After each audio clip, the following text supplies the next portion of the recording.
It's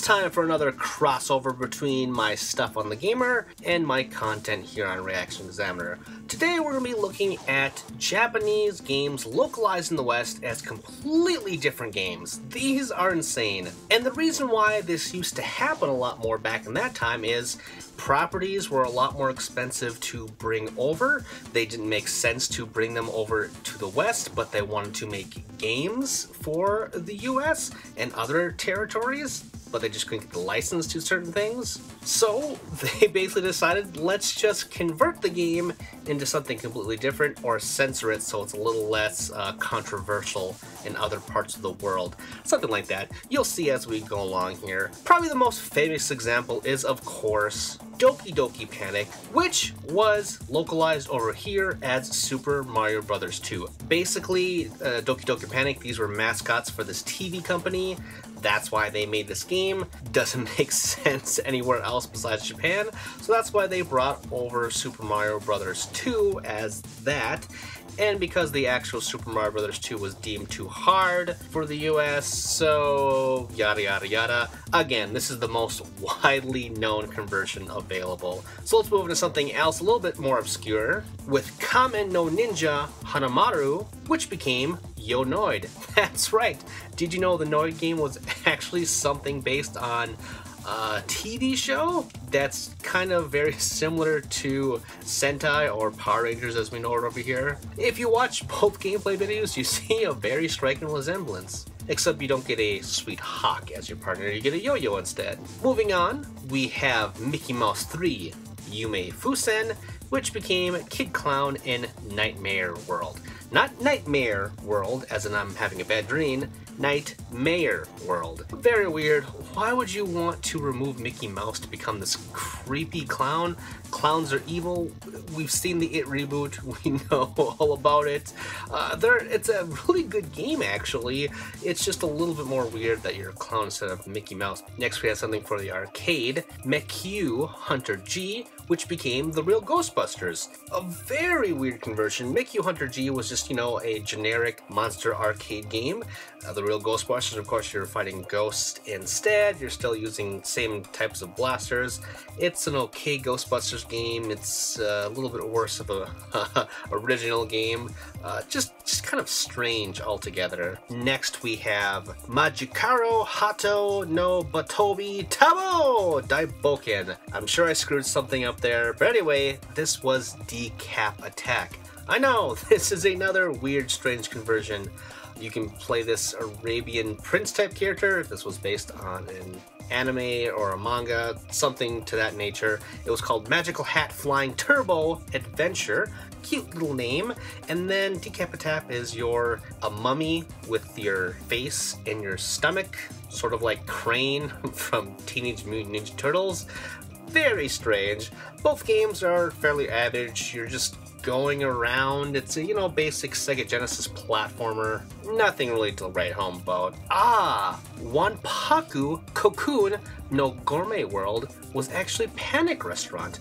For longtime fans, you know that I covered Panic Restaurant in an old episode of Bizarre Bits. Fantastic episode. I'll link that also in the description notes along with my article. But anyway, they're both pretty much exactly the same, except in the Japanese version, you're a young chef. In Panic Restaurant, you're a Chef Boyardee guy. I think America kind of wins in this case. It's a super rare NES game, so if you find it, buy it. Even if it wasn't rare, I would say buy because it looks great, it plays great, either version. But again, America wins. Chef Boyardee, you're the real superstar here. Another obscure one, we have Kato-chan and Ken-chan, which became JJ and Jeff, based on a comedy duo in Japan. Again, obviously weird for it to come over here as a Japanese team. So they made a generic JJ and Jeff team. They took out all the crass humor. There's like birds pooping on people, a lot of toilet humor in the Japanese version. Very weird. Great material for future Bizarre Bits. JJ is just kind of boring. Altogether, both games aren't that great of platformers, but the original Japanese version is at least weird and fun to look at.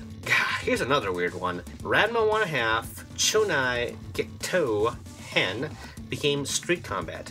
Ranma is a fantastic manga and anime series about a boy that falls into this magical water that he gets transformed into a girl, and his father gets transformed into a panda, and they meet some other wacky characters in between. If you haven't seen it, it's one of those classic 80s type of anime manga combination things. Street Combat is such a terrible looking Super Nintendo game. Bad graphics. It's like they painted over it with MS Paint, and it just makes the game that came before just, it's a joke. It's like, why would you not bring it over here? I understand that maybe the manga or anime wasn't that popular yet, along with, you know, anime in general, but still, Street Combat, it's just, you're trying to capitalize on Street Fighter basically in name, along with it's basically Street Fighter and Mortal Kombat. Street Combat, it's, yeah. Next we have Akuto No Kin, which is basically Fist of the North Star, but that became Black Belt. Another anime to normal transition, I guess. Very basic brawler, a little bit more violent in Japan. Black Belt is just kind of your karate person, so, you know, it's kind of whatever. Next, this one is actually not so much Japan to America, but just kind of a weird conversion in general. That'd be Wonder Boy and Adventure Island. Both kind of cut from the same cloth. It's a whole licensing issue reworked into its own game between Hudson Soft and Sega, bringing different versions to other territories is why it had to get changed. Again, essentially the same game. Next we have Power Blazer and Power Blade, two games I have already covered before. Again, I will link that video in my description notes. I won't really talk about it. One's kind of chibi action platformer, one's more Arnold Schwarzenegger action platformer. Both cool. Again, check that other video out. Now here's one I did not know about when I actually reviewed the game on my channel. Again, I'll link it below. But that is Tokyo Shirai Soul Brain became Shatterhand. Tokyo Shirai Soul Brain is another live action TV show, very similar to Sentai. And obviously they wanted to bring that over here, but they wanted to make the game because it was actually a good action platformer. So it became Shatterhand. You're basically like a cyborg cop in the rad suit in Tokyo Shirai, and the other one you just have like a metal hand, you're punching stuff. Good game. Next, very confusing, we have Sayuki World 2 Tenjokai no Majin replaced with Wampum. Now, Sayuki World 2 is kind of based loosely on The Journey to the West, which is a very, very old novel. You're kind of like the spiritual warrior. In Wampum, you are Native American. I don't know why it got converted. Again, a lot of weird, confusing conflicts with actually, the original Sayuki World was actually a conversion of a Wonder Boy game, and so this is a sequel to a conversion, and then this conversion became a separate conversion in the West. It's pretty complicated. I go into more detail in my article. Next we have Muryu Onisan, which became Circus Keeper. Both pretty awful games, very, very hard. It's another one of those anime conversions. One, you're playing a circus boy, another one, you're in like a weird demon world. Again, you don't really need to concern yourself with this. Perhaps one of the weirdest one, and the one we'll close out on, is Ganbei Garobi, which became Factory Panic. And that is a pixelated chibi version of Gorbachev, the Russian Prime Minister, in his own game. There's actually more examples of him being in games. It's so weird why he was so endorsed like this. And so because outside of Japan, they didn't want to have that in other territories, I guess, so it became a generic Factory Panic. Just kind of a basic pipe kind of game. You're trying, it's a puzzle game, all right? It's not the most exciting game to end this thing off on, but it is very, very weird. Anyway, thank you for joining me. Of course, again, I have links below to all the videos I talked about and the article that this is based off of. And yeah, that's all I have to say.